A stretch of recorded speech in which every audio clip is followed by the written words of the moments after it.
चरवाहे को कैसे दुल्हन मिली। एक बार एक ग्वाला जो कि एक गायों का चरवाहा था और अपनी गायों को पीपल के पेड़ के नीचे विश्राम करने के लिए लेकर आया करता था। एक दिन पीपल का पेड़ ग्वाला से बोला, यदि तुम मेरे जड़ में प्रतिदिन दूध डाला करोगे तो मैं तुमको एक वरदान दूंगा। इसलिए ग्वाला उस समय से पीपल के जड़ में प्रत्येक दिन दूध उड़ेलने लगा और कुछ दिनों के बाद उसने वहां धरती में एक दरार देखा। इसने सोचा कि पेड़ के जड़ के फैलने के कारण जमीन में दरार पड़ रहा है, लेकिन सच्चाई यह था कि वहाँ एक सांप दफन था जो और वह दूध पीकर मोटा होते चला गया और वहाँ के भूमि में दरार पैदा करके एक दिन बाहर प्रकट हो गया। उसे देखकर ग्वाला भयभीत हो गया और ग्वाले ने समझा कि सांप अब निश्चित ही उसे निगल जाएगा, परंतु सांप ने कहा, डरो मत, मैं नीचे की दुनिया का बंदी था और तुमने मुझ पर दया करके मुझे यहाँ से आज़ाद किया है। मेरी इच्छा है कि तुम्हारे प्रति कृतज्ञता प्रकट करूं और तुमको तुम्हारे इच्छा अनुसार इच्छित वरदान दूं। ग्वाले ने उत्तर दिया कि सांप को ही यह चयन करना चाहिए कि वह उसे क्या देना चाहता है। तब सांप ने उसे अपने और समीप बुलाया और उसके लंबे बालों पर एक जोर की फूंक छोड़ी और अब उसके बाल सोने की तरह चमकने लगे। और सांप ने कहा, इस बाल के कारण उसे एक पत्नी प्राप्त होगी और ग्वाला अत्यंत शक्तिशाली हो जाएगा और तुम जो कुछ बोलोगे वह घटित हो जाएगा। ग्वाला ने पूछा, कैसी चीज़ें घटित होगी। सांप ने उत्तर दिया, यदि तुम कहोगे कि व्यक्ति की मृत्यु हो जाए तो उसकी मृत्यु हो जाएगी, और यदि तुम कहोगे कि व्यक्ति जीवित हो जाए तो वह जी उठेगा। लेकिन तुम यह किसी को बिल्कुल मत बताना, यहाँ तक कि जब तुम विवाह करोगे तो अपनी पत्नी को भी मत बताना। यदि तुम ऐसा करोगे तो यह शक्ति लुप्त हो जाएगी। कुछ समय के बाद यह हुआ कि ग्वाला एक नदी में स्नान कर रहा था और स्नान करते समय उसका एक बाल टूटकर बाहर आ गया और एक माया ने उसे लेकर एक पत्ते में लपेट कर बहते हुए पानी की धार में छोड़ दिया। नदी के नीचे की ओर एक राजकुमारी अपने सेविकाओं के साथ स्नान कर रही थी और उन्होंने एक पुड़िया को सीधे राजकुमारी की ओर बहा कर जाते हुए देखा और राजकुमारी ने उसको पकड़ लिया और उसको खोलकर देखा और उसमें बाल को पाया।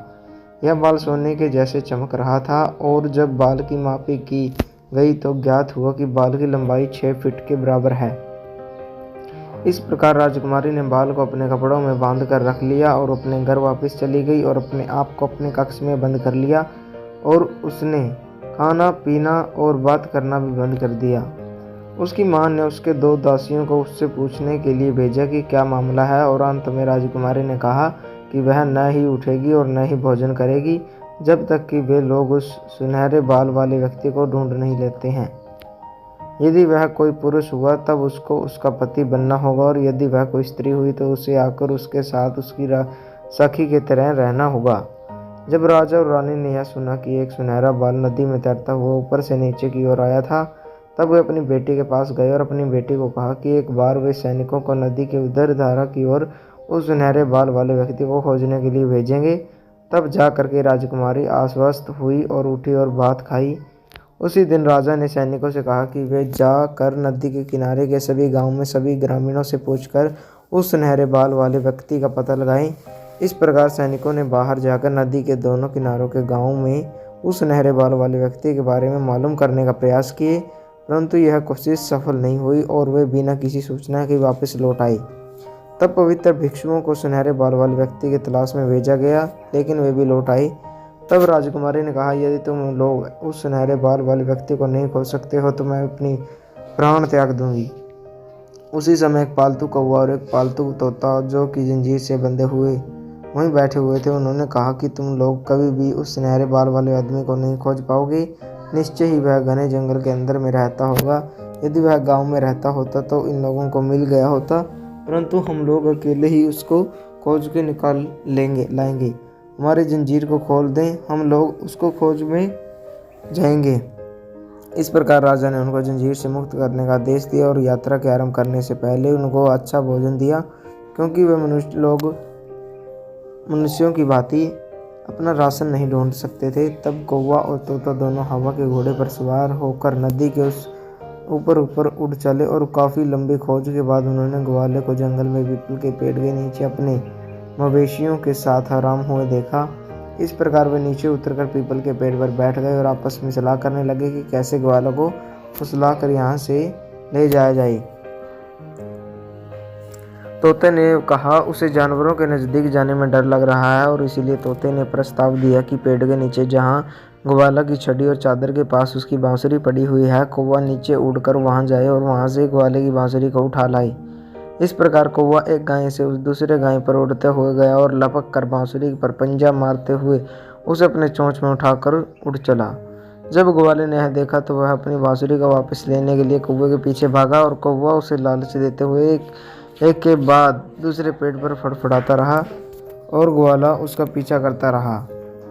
और जब कौवा थक गया तब तोता ने कौवे से बांसुरी को ले लिया और इस प्रकार दोनों ग्वाले को राजा के शहर में ले आई और वे दोनों उड़कर राजमहल में जा पहुंचे और ग्वाला भी पीछा करता हुआ वहां चला गया और वे दोनों उड़ पर उस कक्ष में प्रवेश कर गए जिस कक्ष में राजकुमारी थी और वहां उन्होंने बांसुरी को राजकुमारी के हाथ में गिरा दिया।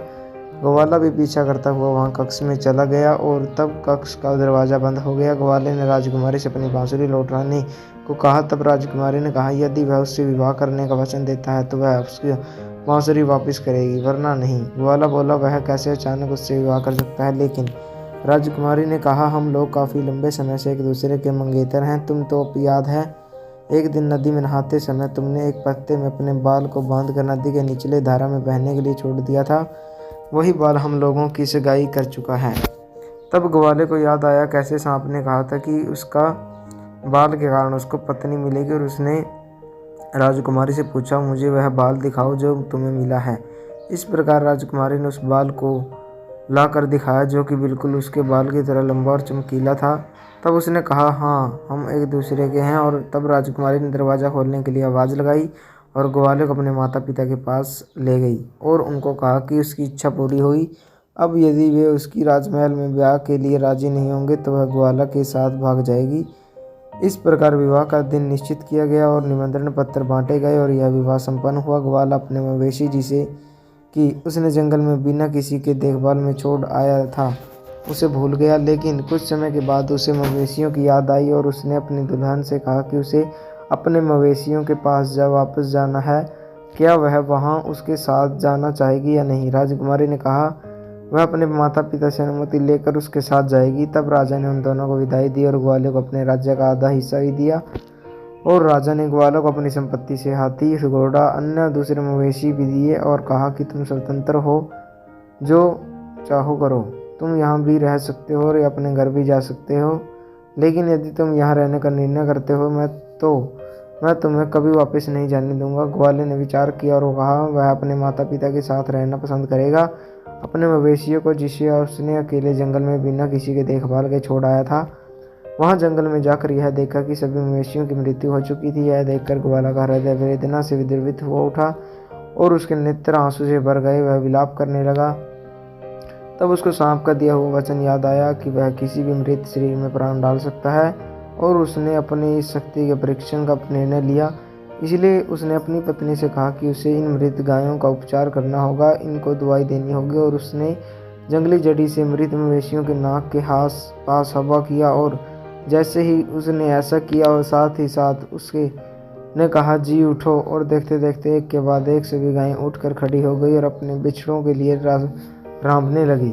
सांप के वचन को सत्य साबित होते देख ग्वाला ऊंचे स्वर से कृतिका प्रकट करने लगा और एक बड़े बर्तन में दूध भरकर पीपल के जड़ में उड़ेल दिया। और सांप दोबारा आया और उसने राजकुमारी के बालों पर भी फूंक मार कर उसे भी सोने की तरह चमकीला बना दिया। अगले दिन उन लोगों ने अपने सभी गायों को इकट्ठा किया और गायों को हाँकते हुए वापस राजकुमारी के घर की ओर चल पड़े। और ग्वाला और उसकी पत्नी प्राप्त आधे राज्य पर शासन करते हुए प्रसन्नतापूर्वक वहाँ रहने लगे। और कुछ वर्षों के बाद ग्वाला को ऐसा लगा कि वह सांप उसके माता पिता की तरह थे और वह जल्दी में सांप से ढंग से विदाई लिए बिना यहाँ आ गया है।